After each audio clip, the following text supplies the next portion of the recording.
ನಾನೀಗ ಕೇಲ್ಮ್ಯೂ ವಿಷನ್ನ ಬಳಸಿ ಹೇಗೆ ಮೈಕ್ರೋ ಕಂಟ್ರೋಲರ್ ಪ್ರೋಗ್ರಾಮ್ಸ್ನ ಡೆವಲಪ್ ಮಾಡ್ಬೋದು ಅಂತ ಎಕ್ಸ್ಪ್ಲೇನ್ ಮಾಡ್ತೀನಿ.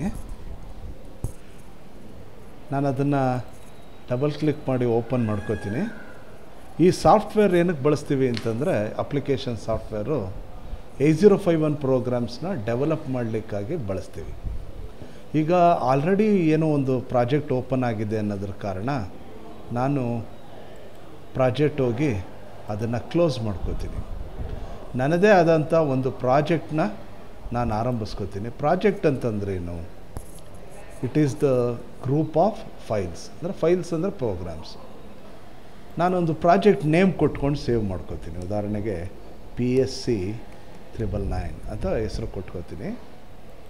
ಹಿಂಗೆ ಹೆಸರು ಕೊಟ್ಕೊಂಡು ನಾನು ಸೇವ್ ಮಾಡಿದಾಗ ಯಾವ ಡಿವೈಸ್ ಮೇಲೆ ವರ್ಕ್ ಮಾಡೋ ಆಪ್ಷನ್ ಏನಿದೆಯೋ ಅದು ಬರುತ್ತೆ.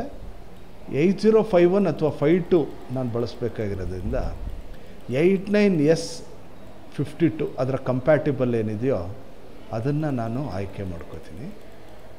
51 ಅಥವಾ 52 ಇಲ್ಲಿದೆ. 52 ತೊಗೋತೀನಿ.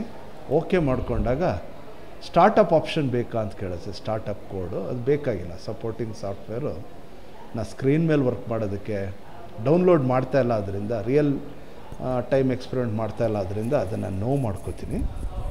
ಸೊ ಇಲ್ಲಿ ಟಾರ್ಗೆಟ್ ಬಂದಿದೆ. ನಾನು ಫೈಲ್ಗೆ ಹೋಗ್ತೀನಿ, ನ್ಯೂ ಪ್ರೋಗ್ರಾಮ್ ಆಪ್ಷನ್ನ ತೊಗೋತೀನಿ. ಆ ಪ್ರೋಗ್ರಾಮ್ನ ಈಗ ಆಲ್ರೆಡಿ ನಾನು ಕಾಪಿ ಮಾಡಿದ್ದೆ, ಅದನ್ನ ಪೇಸ್ಟ್ ಮಾಡ್ಕೋತೀನಿ. ಈ ಪ್ರೋಗ್ರಾಮ್ನ ನೀವು ಗಮನಿಸಿದ್ರೆ ಇದು C ಸಿಂಟ್ಯಾಕ್ಸಲ್ಲಿದೆ. ಮೊದಲನೇ ಲೈನ್ನ ಪ್ರೀ ಪ್ರೊಸೆಸರ್ಸ್ ಅಂತ ಕರೀತಾರೆ. ಹ್ಯಾಶ್ನೊಂದು ಬರುತ್ತೆ. ಹ್ಯಾಶ್ ಇನ್ಕ್ಲೂಡ್ ಅನ್ನೋದು ಕಂಪೈಲರ್ ಡೈರೆಕ್ಟಿವ್.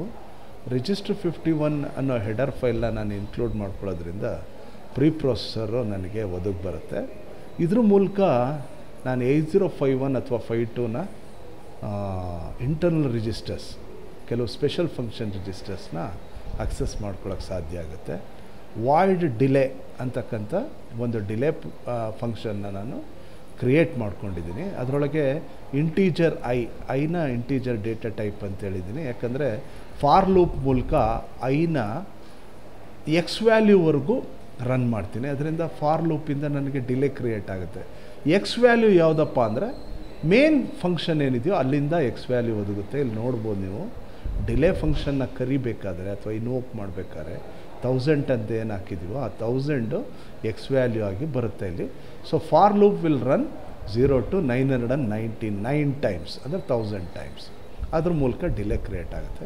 ವಾಯ್ಡ್ ಮೇನ್ ಒಳಗೆ ವೈಲ್ 1 ಅಂತ ಹಾಕ್ಕೊಂಡಿದ್ದೀನಿ. ಅಂದರೆ ಈ ಎರಡು ಸ್ಟೇಟ್ಮೆಂಟ್ ಏನಿದೆಯೋ ಅದು ಇನ್ಫೈನೈಟ್ ಲೂಪ್, ಅಂದರೆ infinite number of times run ಆಗುತ್ತೆ.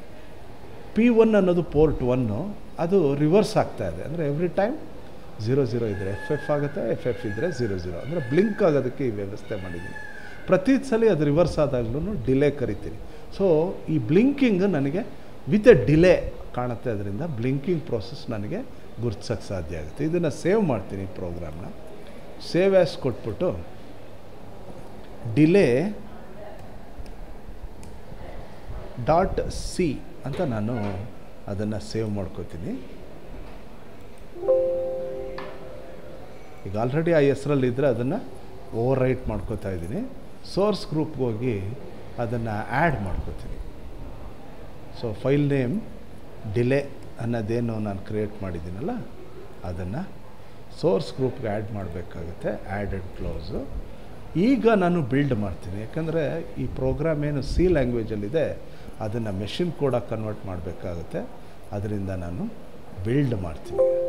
ಸೊ ಎರರ್ ಏನಾದರೂ ಇದ್ದರೆ ಇಲ್ಲಿ ಲಿಸ್ಟ್ ಬರುತ್ತೆ. ನೋ ಎರರ್ಸ್ ಆದ್ದರಿಂದ ಇದನ್ನು ನಾನು ಎಕ್ಸಿಕ್ಯೂಟ್ ಮಾಡ್ಬೋದಾಗುತ್ತೆ.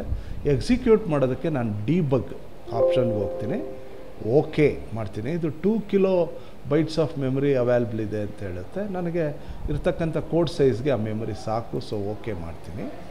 ಓಕೆ ಮಾಡಿಬಿಟ್ಟು ಈಗ ಈ P1 ಅನ್ನೋದೇನಿದೆಯೋ ಅದಕ್ಕೊಂದು ರ್ಯಾಮ್ ಅಡ್ರೆಸ್ ಇರುತ್ತೆ, ಅದು 90.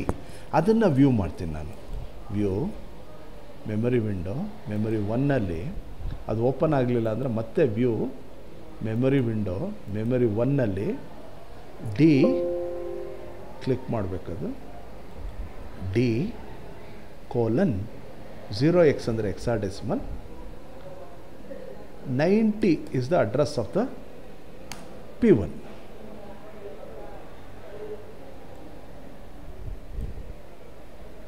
ಇಲ್ಲಿ 90 ಕಾಣಿಸ್ತಾ ಇದೆ, FF ಇದೆ, ಅದು 90 ಅನ್ನೋದು ರ್ಯಾಮ್ ಅಡ್ರೆಸ್ ಆಫ್ P1. ಈಗ ಈ ಪ್ರೋಗ್ರಾಮ್ನ ರನ್ ಮಾಡ್ತೀನಿ. ರನ್ ಮಾಡಿದಾಗ ನೀವು ಗಮನಿಸ್ಬೋದು ಅದು ಬ್ಲಿಂಕ್ ಆಗ್ತಾ ಹೋಗುತ್ತೆ with a delay. So this is about blinking of a port. Thank you.